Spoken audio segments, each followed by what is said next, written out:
Excellent. And I do that just to make sure we don't. Yeah. Okay, if everybody can take their seats and grab your coffee or your cookies or whatever. Yeah. You need a whistle or something. I never get. Okay, I'm Kathy Doty with the Hennepin-University Partnership, and this is one of our mixer series, and so welcome. Not mixer series, it's a brown bag series. We do mixers too. As a matter of fact, we do have a mixer next Thursday on health equity, so some of you maybe are already signed up, but we take a look on the website if you want to learn more about that. So we have someone introducing our speaker today from Hennepin County. So do you want to pick it up? Hi, my name is Miley. Good to see you in Hennepin County. I am part of the Health Equity Leadership Team. We stand for our acronyms HILT. And what we do here is we, as our team, we work to introduce and plan and implement changes in using a health equity lens. We do the health equity in all policies approach, and our overall goal is to, have some true partnerships with the community, as well as implement and plan these changes for our staff. Currently, right now, I think we're doing some training, so department-wide. So you'll be hearing more about us if you haven't heard about us more. So today I wanted to introduce Professor Marco Yzer. He received his PhD in 1999 from the University of Groningen in the Netherlands. He completed his postdoctorate work at the University of Pennsylvania. Currently, he is a professor at the HUP School of Journalism and Mass Communication at the University of Minnesota and holds an affiliate faculty position at the School of Public Health. Professor Yzer also served on the faculty at the University of Amsterdam's Department of Communication. His research teaches how self-protective motives and the nature of particular health issues affect how health-relevant messages shape health behavior. His three major areas of interest are advancing reasoned action theory, the validity of perceived message effectiveness measures, and the design and elevation of persuasive health messages. Professor Yzer's work has been funded by the CDC, NIH, Clearway, and the Dutch Public Health Agencies.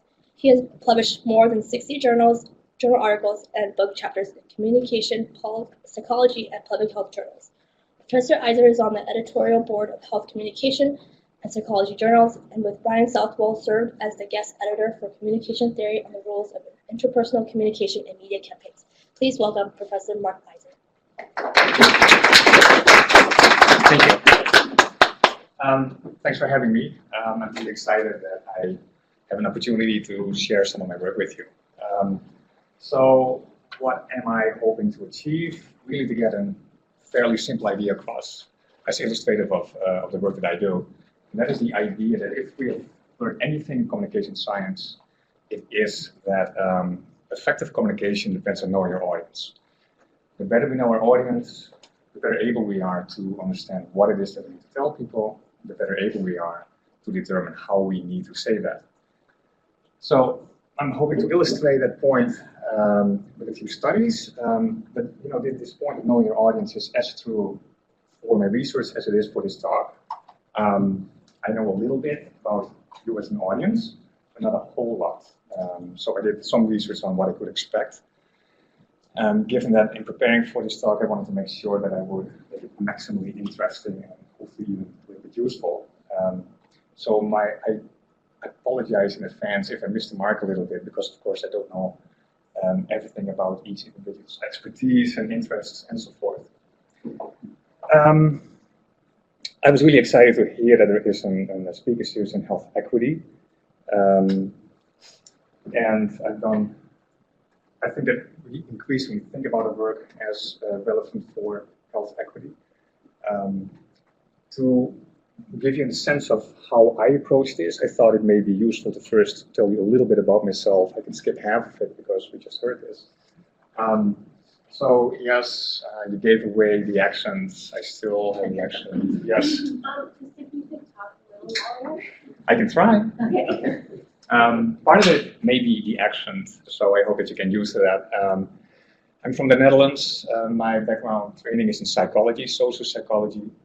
I made a step to communication when I did a postdoc at Penn at the Hennepin School for Communication. Have been in Minnesota for 15 years. The accent is still here. I don't think it will ever go away. let's see if I can make myself clear with all of that. So just a quick point on my research, because it's relevant for this talk and how I think about health equity. So I'm a psychologist who works in communication. My major interest is in message-based interventions, campaigns. Ultimately, my focus of attention is on explaining, predicting, and changing health behavior. Health behavior as a function of communication processes, engagement with information in the media, conversations with other people, anything that is relevant for health. The focus there is again on message, strategic messages, or messages that are meant to promote health. The starting point is the core human motive of self-preservation. So all of us are wired to protect our sense of self, our identity. When someone tells you something that gets really close to how you see yourself, you respond physiologically. So it's here, you start to shake a little bit. That's because our biological system tells us that something significant is happening. What is really interesting for my work, or for me, is that there is one almost universal value when it comes to people's identity, and that is the need for us to think of ourselves as healthy, at least in the long run. We can accept the idea that we will have a cold or a flu from time to time, but people systematically underestimate the risk of things like cancer, car accidents, and so forth. That is motivationally relevant. It has the interesting implication that when it comes to health information, that often we are wired to reject the very information that is meant to be useful for our health. A lot of my research focuses on how can we overcome that, at least understand it, respect it, and perhaps work with it in communication. My work focuses more on health promotion, targeting larger groups than one-on-one communication, such as patient-provider. So with that in mind, how might a health communication approach tackle health equity? Similar to most fields, the starting point is by identifying groups who are disproportionately affected by health issues. But then perhaps more unique for communication, we also try to identify groups who have been underserved in terms of information delivery. There are many general public awareness campaigns. Often what we find is information in those campaigns should be very useful for smaller communities, hard to reach communities, and they may not get that information. So a communication approach also tries to identify those groups. Similar to research, in communication, the field of communication, scholarship has really advanced understanding how people respond to certain messages. Most of that work has been done with convenient samples. Many communities have been underserved. Think, as one example, mental health communication. Mental health communication, so there is a lot that we know about mental health from a clinical perspective, from a public health perspective, from a communication perspective, we hardly know anything. And I will speak briefly to this. So, once underserved groups have been identified,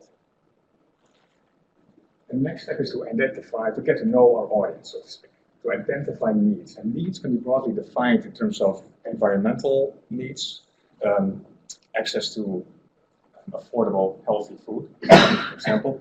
In a message environment, those needs tend to be beliefs, information, perception having to do with health behavior that may be suboptimal, and if we would be able to address them, would lead to engagement in more healthy behaviors.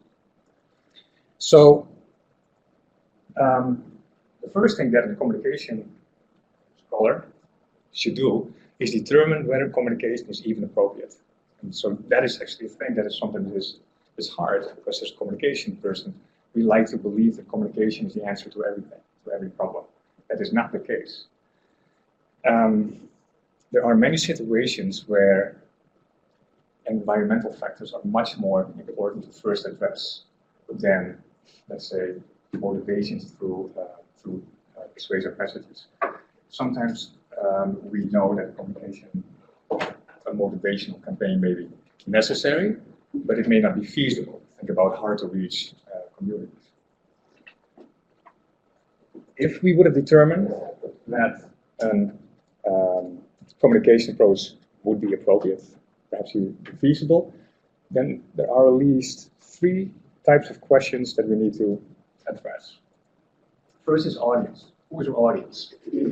But when it comes to public health communication, an audience, a communication audience, is not necessarily an at-risk population. Very often, at-risk populations are hard to reach or are hard to persuade. Think about adolescents. I have a few of those at home. It's really hard to reach adolescents with logic and argument, developing brains and so forth. In certain cases, it may be more successful to reach people who are influential around at-risk groups, at-risk individuals. In social networks, everyone has go-to people, opinion leaders. In communication, we often take a 2-step flow approach in the sense that if we can reach people who are important go-to people, then those people, as secondary dissemination, start with people in the networks, that actually turns out to be effective.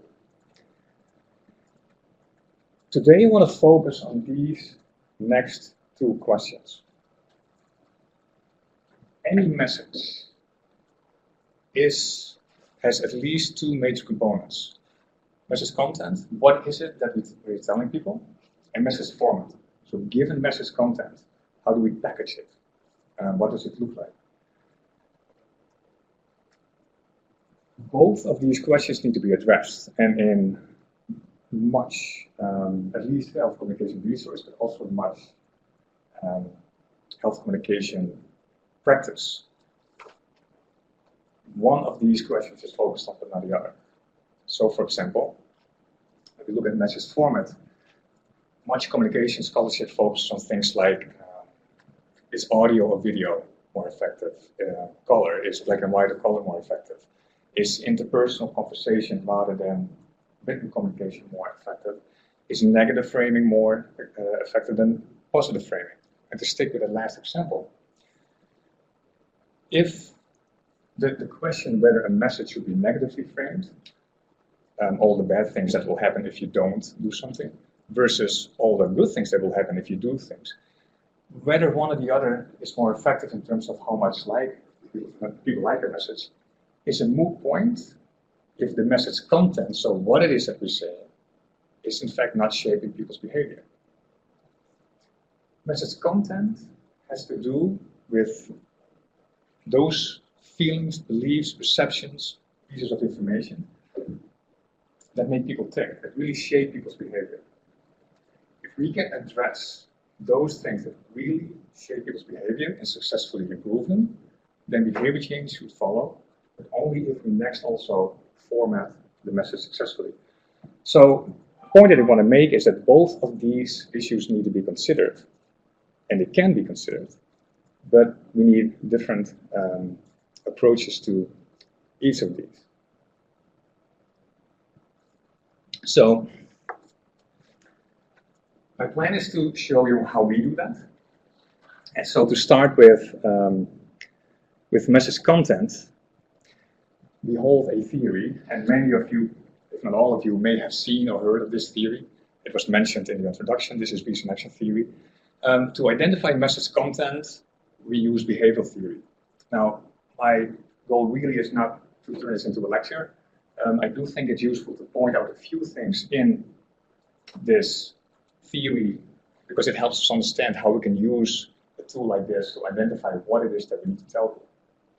So what does this psychological theory of behavior prediction and change say? That people act on their intentions. Well, we all agree that that is seldom the case. Think New Year's resolutions, which are intentions. We act on intention if we have the necessary skills to successfully execute a behavior. And often how difficult we think the behavior is, we overestimate how able we are to do that. In reality, the skills that we need are actually quite a different thing. We act on our intention also if there is nothing in the environment that keeps us from doing so. In some community, people generally may have the intention to eat healthy. If they do not have access to affordable, healthy food, then they will not be able to act on their intention. In that case, the recommended intervention would be to look at how can we make healthy food more accessible. That is not a motivational message-based intervention.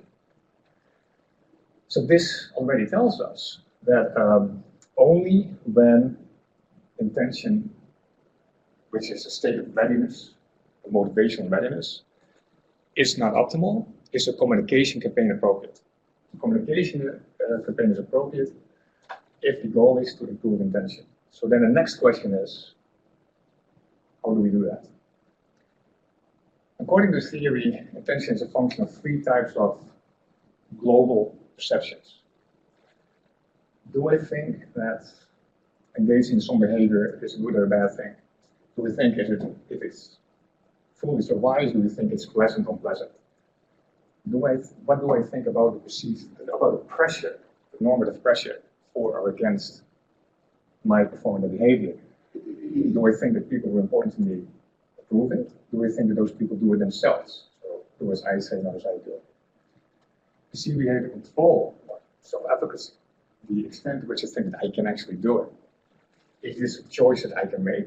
Autonomy. For example, in quitting smoking, if I would be a smoker, I'm autonomous, I can decide to quit. Perceived capacity, do I think, am I confident that I can actually achieve that? Well, I've tried to quit many times in the past. Hypothetically, I never smoked. But for smokers, capacity may be much lower than autonomy. So, these three types of variables can best be seen as global summary statements of everything we ever learned about a behavior.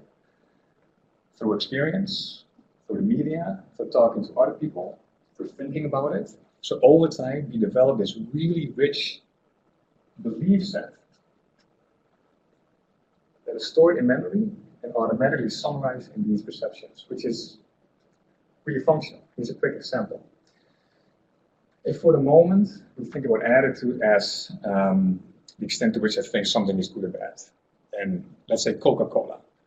And if I would ask you, Coca-Cola, what 5-point scale, bad, good, then it would take less than a second for you to decide how you feel about Coca-Cola. I would have determined the general, the average attitude in this group with respect to Coca-Cola. I do not know anything where that is coming from, though. So if I would be interested to improve or make a less positive attitude towards Coca-Cola, I have nothing. That's where these come in. So these beliefs represent the underlying belief structures. It represents everything that we ever learned about Coca-Cola, or about using condoms, or about eating healthy, just anything. And the idea is that this represents a very, very rich belief system. The idea is that only a few of these beliefs truly shape one's intention and behavior. So if we could identify those few beliefs, we have message content. Those are the beliefs that we could should express in a message. And this is possible. So I want to give an example of how we have been doing that from a project on mental health communication. This is work that I've been doing with many others for a few years together with the University of Minnesota's Health Services Boynton. It started out as I was consulting on a project where the intent was to develop mental health strategy on campus and stress management for students. And we ended up doing a few studies together. Why would we be concerned about that? Well, mental health is a universally truly significant issue. And I think that public awareness of it is increasing, but we really aren't there yet. It definitely is an issue on campus. Just a few numbers to illustrate this. This was a study that was done 2 years ago on campus 3,000 students, so a large sample. If we look at the proportion of students of this sample who in just a year before that study were clinically diagnosed with a mental health condition, that's 15%. So these were people who sought out help, ultimately. We also know that seeking help is, let's just say, on the low side. So this is an underestimation of the prevalence of mental health just on campus. And we see it in front of us every day on campus.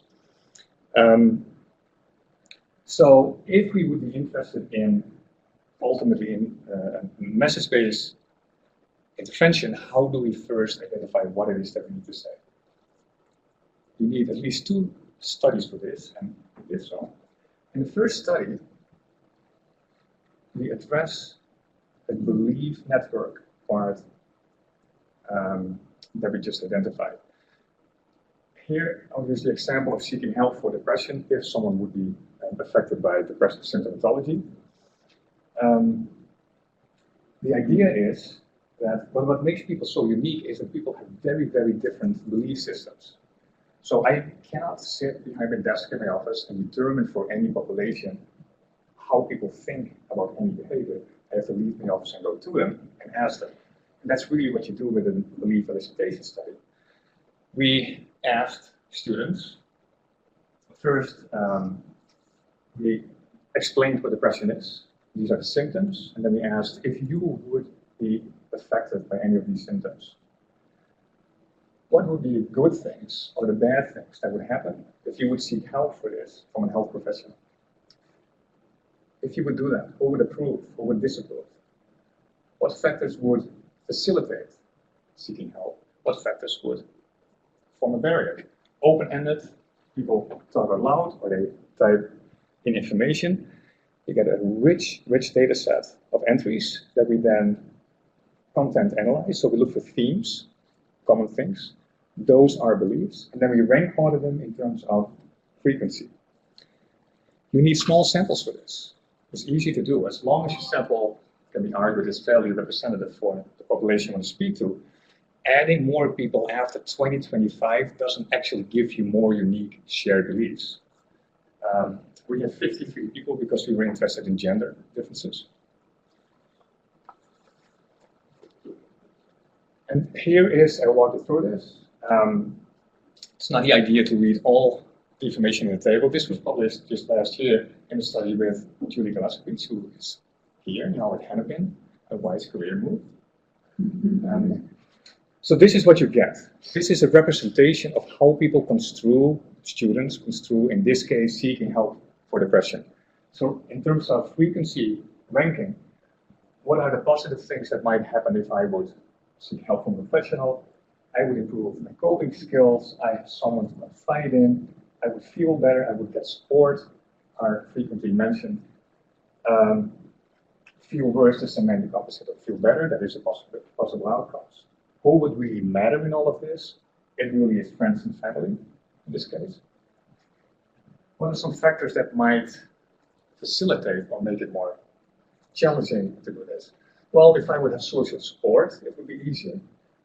If I would know what options I would have, if help would be accessible, easy to schedule.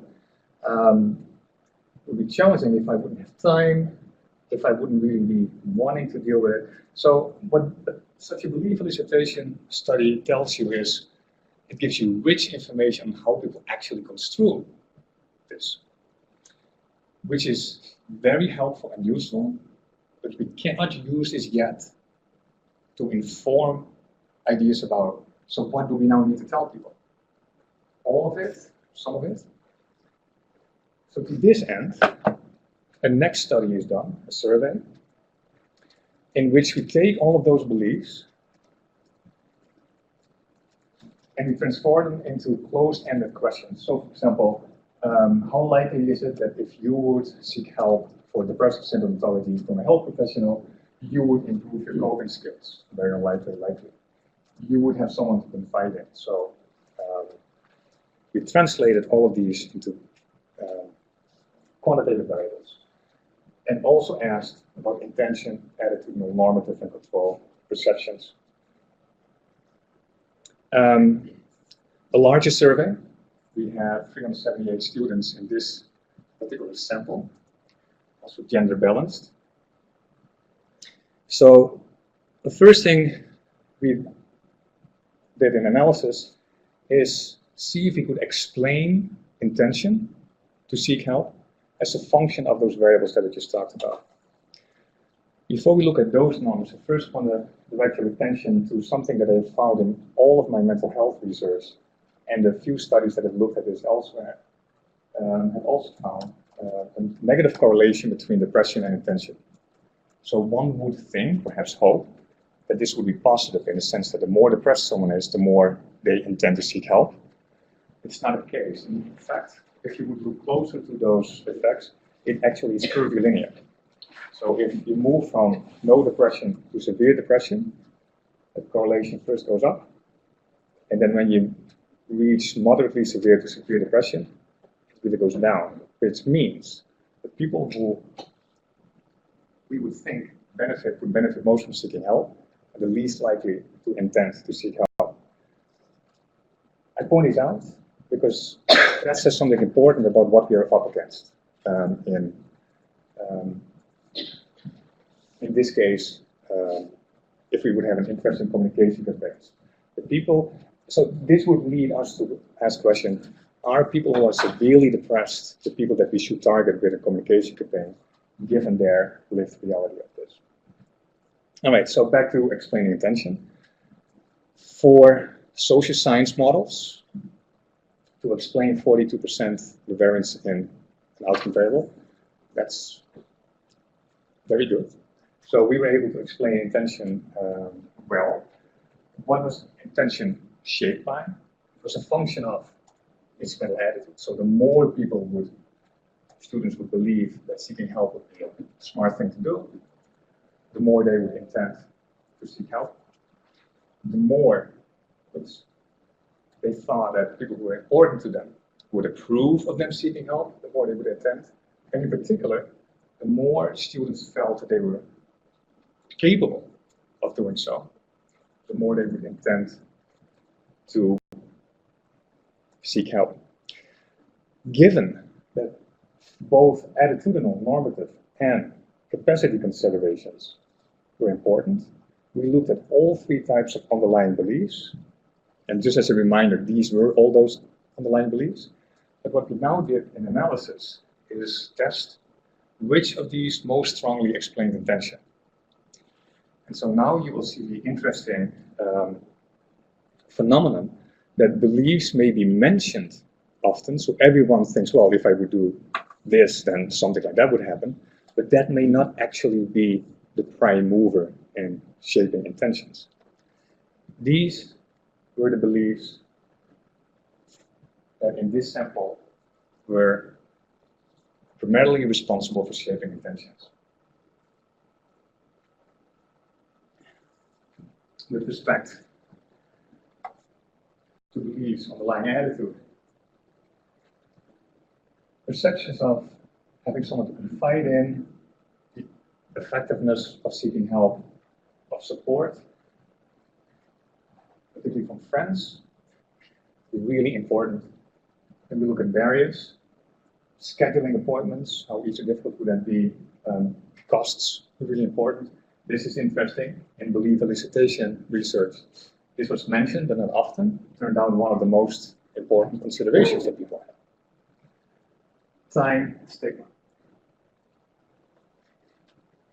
What we have here is a potential list of message themes. So what could we address in a message?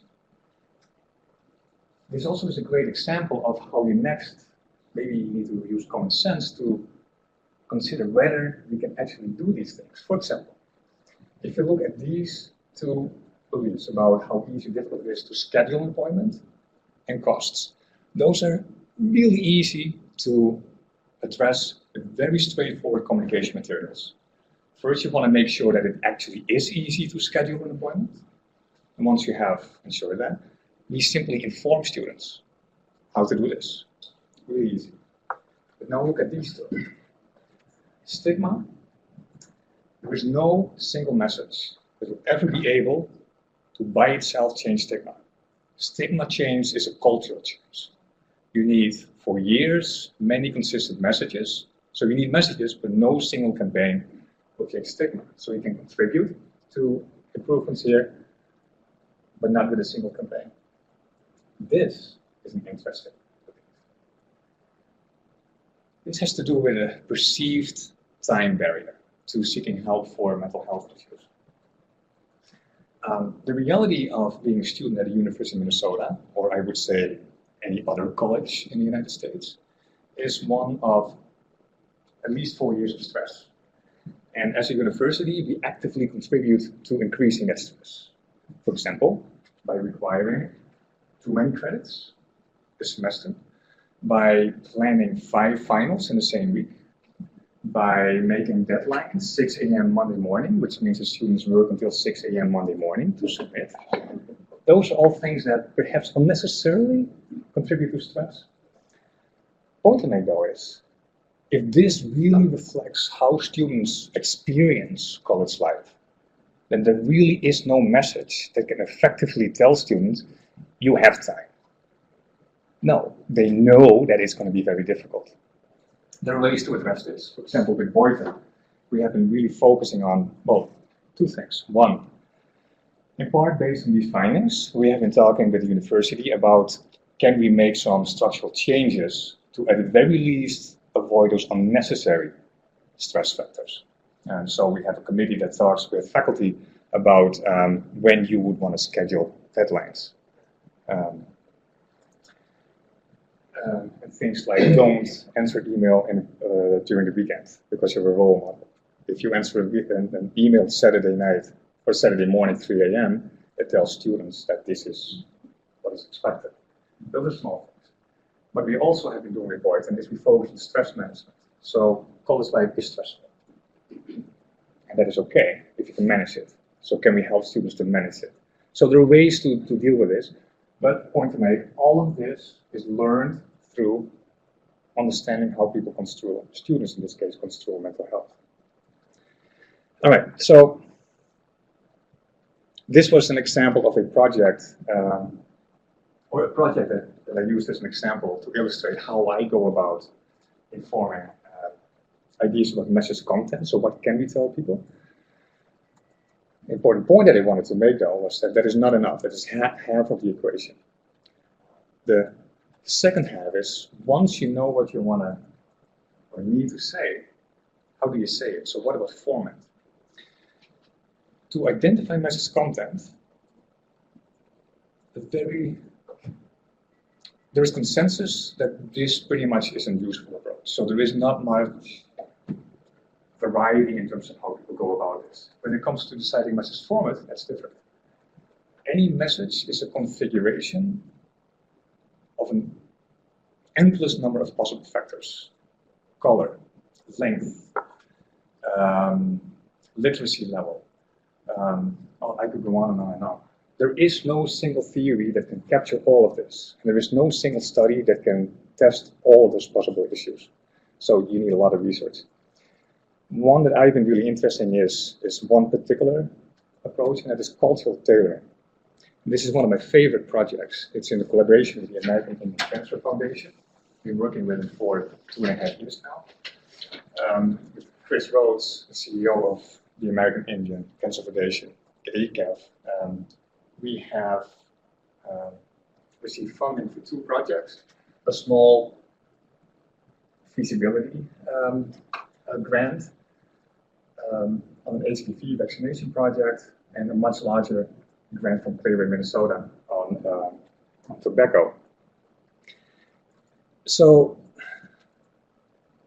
in terms of health equity, health disparities, here is a very clear example of very real need to take health equity seriously. If we look at many types of cancers, there are very clear, significant health disparities when we look at American communities. And these are data from, just illustrated data from Minnesota. So when we first met, we started to talk about ideas. How can we address this? What is useful to test? And we first suggested and fleshed out ideas about cultural tailoring. Cultural tailoring is a message format approach in which we first learn what important cultural values and experiences are in a community, and then design messages that take those values and experiences and try to maximize the match between those. The idea, the mechanism that we think is responsible for why this might be effective is one of resonance and identification. Recall that in the introduction slide that I mentioned, that thing about self-preservation, core human motives, that often we are inclined to, if you see something that is about health, we want to push it away. If we first initially see ourselves in a message, we actually bypass that response. So this is one way, is the idea, that we can overcome, counteract the human tendency to resist information that may actually be personally irrelevant. And why is that? Because essentially what we're telling, what you see in a message is that this is me. Great idea, never tested. So we started to test this in 2 studies. The first study was about HPV vaccination. In this study, the interest was in, can we actually demonstrate that if we increase cultural cues in a message, that an identification resonance process exists. For this project, we chose to test it by using visuals. So cultural cues through visuals, not through text. It was a field experiment. So for this project, actually, we were at 42 different sites in the Twin Cities, but also elsewhere in Minnesota. We recruited 300 parents and caregivers of American Indian youth and exposed them to one of 3 messages. What you see here are a couple of things about these messages. First, there's very little in these messages. These messages are not designed to be real interventions. We wanted to demonstrate a point. So we wanted to reduce confounding effects of all kinds of other things. There's very little text. And the text that there is identical in each of the 3 messages. The idea was, so our partners from ACAF and us, we had a conversation about what might be good representations that may reflect different gradations of cultural relevance. In what we called a weekly culturally relevant message, you see a Caucasian boy playing soccer. In what we called moderately relevant, you see an American Indian boy playing traditional lacrosse. Lacrosse is an American Indian game. We call it moderate and not strong, because lacrosse now also is popular in non-American Indian communities. And then in what we call the strongly culturally relevant message, you see an American Indian boy with a grass dance regalia. Just as a reminder, in this particular project, we were really interested in our ability to demonstrate that resonance identification, so the immediate response to these messages in terms of resonance may occur. So, yes is the answer. So here are 4 indicators of such resonance. How much do you feel that a child in a picture is like children in your family or community? The weak condition, much less so than in the other conditions. How convincing was the message? Much less convincing in the weak condition compared to the other 2.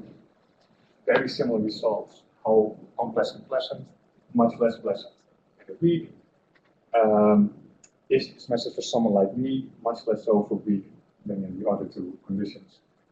One thing that is very clear also is that there is no difference between what we thought would be moderately strong and strongly culturally relevant. And in the paper that we published in Preventive Medicine last year, we spent a lot of space on interpreting this. If you're interested, I recommend it. It's a great read. What I can tell you about this is the way that we thought about it is, in retrospect, it makes sense. In that, what is culture? What is in this case American Indian culture? that is not one thing. You can express culture in many different ways. In fact, one of the questions that we had in this study was, here's a list of 12 different activities, cultural activities. Check all that you have engaged in. And what we see is a very rich combination of activities, which include an option of dancing in a powwow, but many, many more. So there are many different ways in which you express your culture. And I think that that's what we saw here. As one of our ACAF partners pointed out, actually this was the creative designer, she said, I'm so happy with this. Because whenever I get requests from outside communities for giving visuals for the American Indian culture, they want regalia. And she said, that is not it. And so she's now using these findings to underscore that American Indian culture is not regalia. And so I think that is what we're looking at here.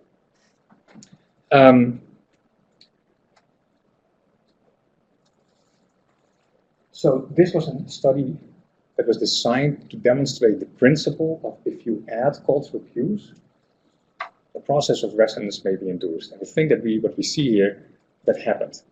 This was a single exposure in the field, messy and noisy. You saw the message, there's hardly anything there, and we can demonstrate these principles. So it's really promising. This was not meant to be sustained longer term effect. We first need to demonstrate the principle. Our next move is we have plans for a stronger intervention in which we will be looking at longer term effect. Last, briefly,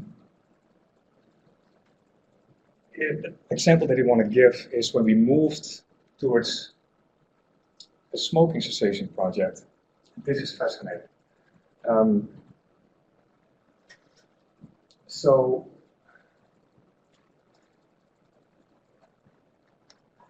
the fascinating part about this is, so Chris Rhodes, the CEO of ACAF, really wanted us to do a smoking cessation project because of the prevalence of smoking in American Indian communities and the huge, huge challenge, almost like the conflict between traditional values and the evil of smoking cigarettes.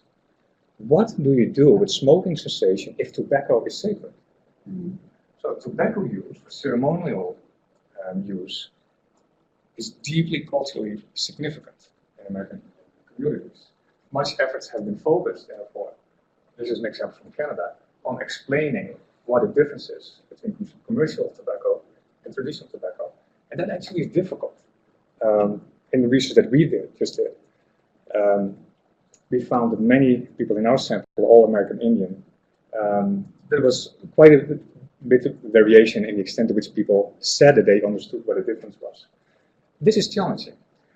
All the more so when you consider that in materials that are aimed at the general public, we talk about tobacco-free.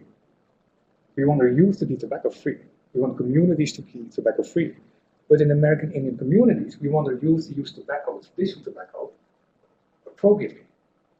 So, amazingly challenging. And we were interested in testing the idea of relating an argument to one's cultural identity. In this case, the argument of keeping tobacco sacred relative to more conventional, you shouldn't smoke because of your health arguments. So this too was a field experiment. Actually, this project has two arms, a youth arm and an adult arm, adult smokers and youth non-smokers and smokers.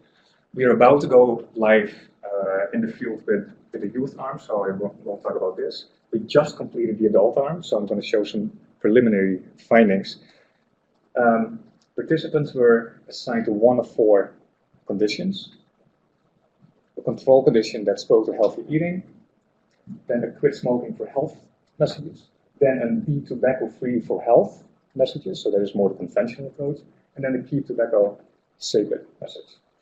59 adult American Indian smokers. These were the messages, and you see how different they look than the HPV messages, because in this case we did not want to use visuals, so we kept those. The only visual cue that you see is the ribbon that ACAF uses on their website and the ACAF logo, but the text varies. So data just in. I went through a first round of analysis. I'm not done analyzing yet, but I wanted to give you a sense of what happened here. Consistent pattern of results. This is the Keep Tobacco Sacred message. These are the two stop smoking for health messages. This is a comparison healthy eating to prevent cancer message. This message is meant for someone like me. Sacred tobacco, much more so than the health consequences. So there already we see that resonance idea disconnects. This message is believable. The Keep Tobacco Sacred argument is more believable than the health arguments. Fascinating, because the first, go-to argument typically is you shouldn't smoke because you're gonna die. Which is, gives a strong reason to either eat healthy or to quit smoking. More so in the Keep Tobacco Sacred than in the other messages. When it comes, this is interesting. This is those beliefs that we just talked about, beliefs. So what would happen if I would quit smoking in the next 3 months? I would reduce my risk of cancer.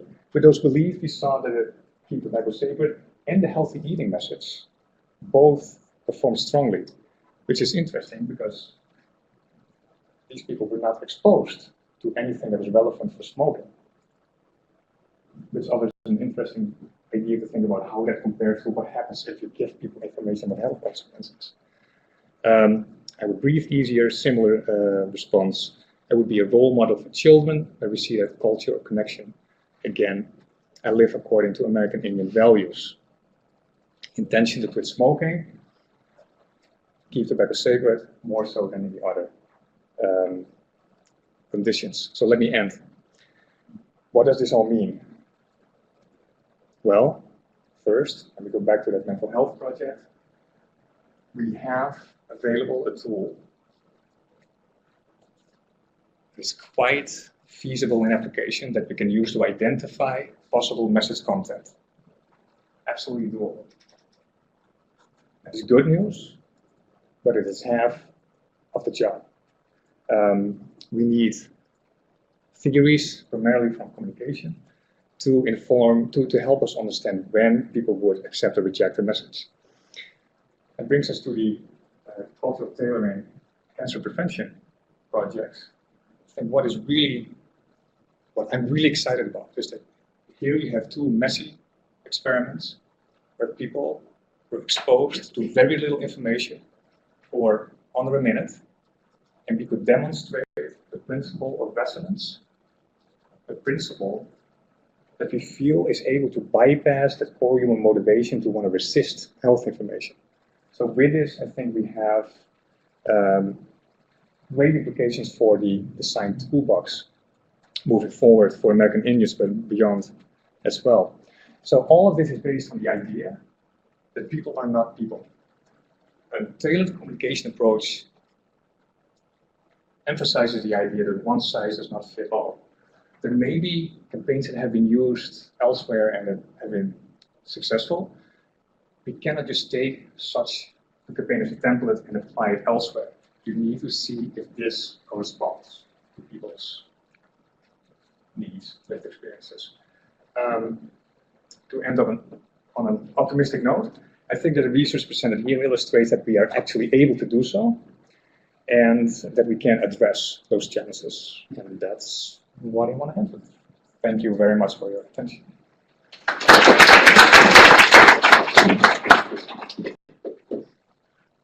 Be happy to answer questions or listen to comments. Questions? Can I ask, I would ask the audience, how often when your department puts out a message of any kind, flyer, something online or anything, how often do you follow up and measure whether it was effective or not? Does that ever happen? Yeah, but I don't know.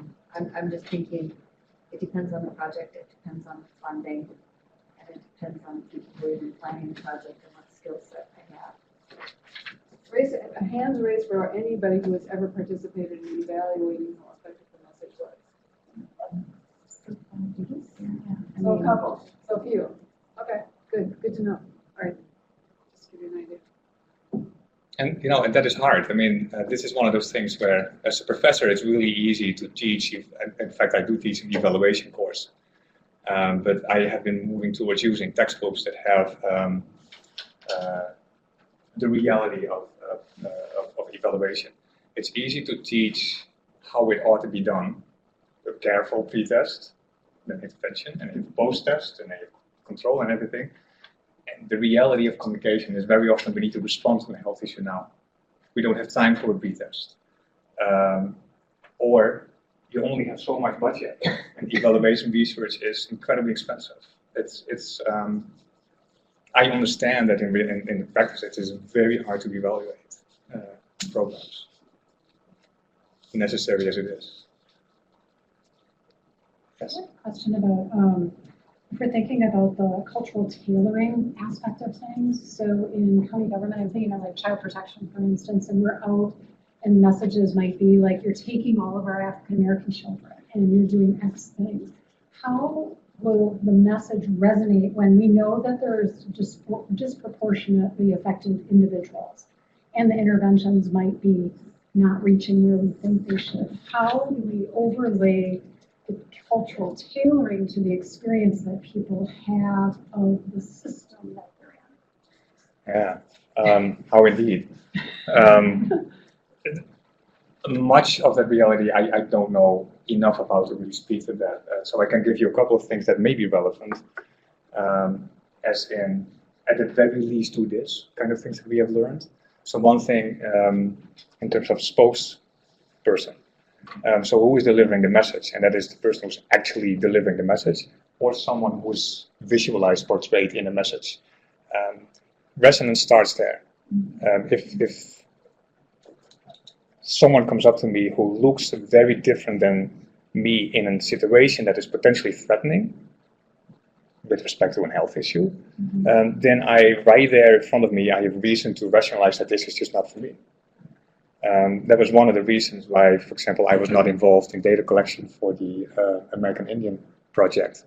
That was very deliberate because we wanted to create trust. And so American ACAP staff did that. So one of the things is, I think that what that does is you acknowledge and respect that not everything is right. And that starts with it being delivered by someone who is trustworthy in that regard. Yes. The example was excellent, thank you. And I just think that was great. And I really appreciated that the two photos of the American Indian kid were different and both were good. So it didn't have to be somebody in traditional clothing. That was great.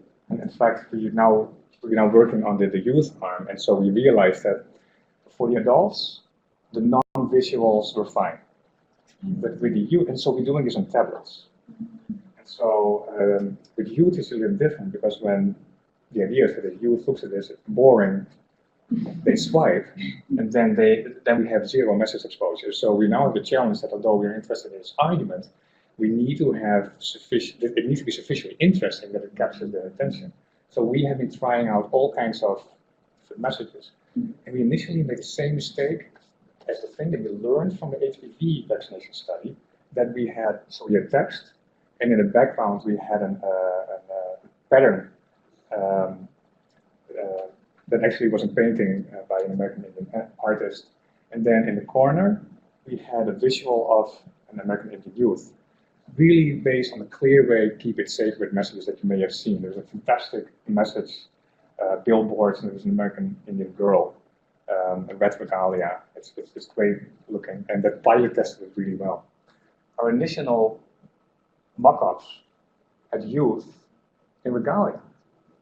And then, we're making the same mistake again. So we now have changed that in American Indian youth in casual clothes, such as t-shirts. Little bit of.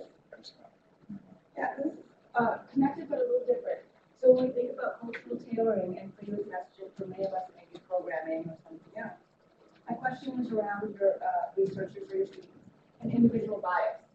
So, like, what's your experience or thought around coaching the staff, the researchers, around monitoring their bias and putting what they think should happen for that culture versus having the culture at the table or sort of giving feedback? Do you know what I mean? Oh yeah. Oh yeah. Do you have a thought about that? It's so. Yes, I think that it is community-based research and interventions. I think it's critical to have people who, well, for lack of better words, represent culture, the relevant culture at the table from day one. That has to do with research, that has to do with interventions. One of the great things that about this ACAF project is that every time we have a meeting, I learn new things. And that just underscores that I'm really not the person who needs to make the decisions about what these messages look like. I have all the right intentions to help improve health in communities. I am zero expert on making, or I think it's inappropriate for me to make a decision. So I think it's a simple move to make sure that you have people at the table who represent the community that you focused on as an audience is critical. Yeah, I think that part of the intervention starts with the intervention group itself. It would be very interesting to take that and to talk about when do we start partnering with communities. And we always say, well, we should partner with them from the beginning, but then our concern is, no, we have to know what we're doing first, and then also just that we're Hennepin County and we need to make sure that we're all on the same page. I just feel like we're always weighing those two, and it ends up that we bring community in oftentimes later than we intended. And our plans are already so set that it's a mismatch.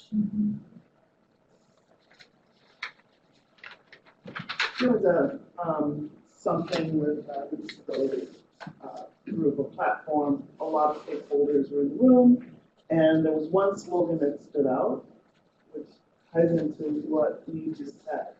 And the slogan and the message was simply, "Don't talk about me without me." And that kind of resonated. And from that point on, they were always in the room. I mean, you couldn't make plans about a person's life or their future, about what we thought they needed, without consulting and asking and figuring out what the unique needs are for culture and for the group. So yeah, I'm at the table.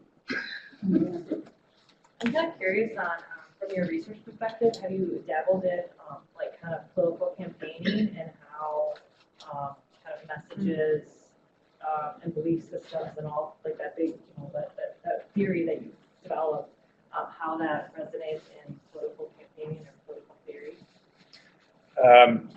A little, only with respect to projects that I was part of. I'm not a political communication scholar, but many of my colleagues in the HUP school are. One thing that may be interesting, perhaps not surprising to know, what I learned through those experiences is when it comes to partisan views, so people who very, very strongly identify as Democrat or Republican, there is a belief so what it means is that it becomes part of an identity. And so experiments have been done where simply saying that a piece of information is from the other side, all resistance goes up. It doesn't matter what is being said. So that's strong. The idea is this: it's really useful to consider when something is personally irrelevant, people are motivated to resist it, to find reasons that it's, so if it confirms what you're already thinking, you find reasons to support it. If it goes against things that you already believe in, you find reasons to reject it. And that may sound like common sense, but we don't usually think about it when we send messages, because then we just focus on what is the information that you want to give. But the anticipation of resistance is very useful in thinking about how we can overcome that. Very consistent finding in political communication. Motivated resistance.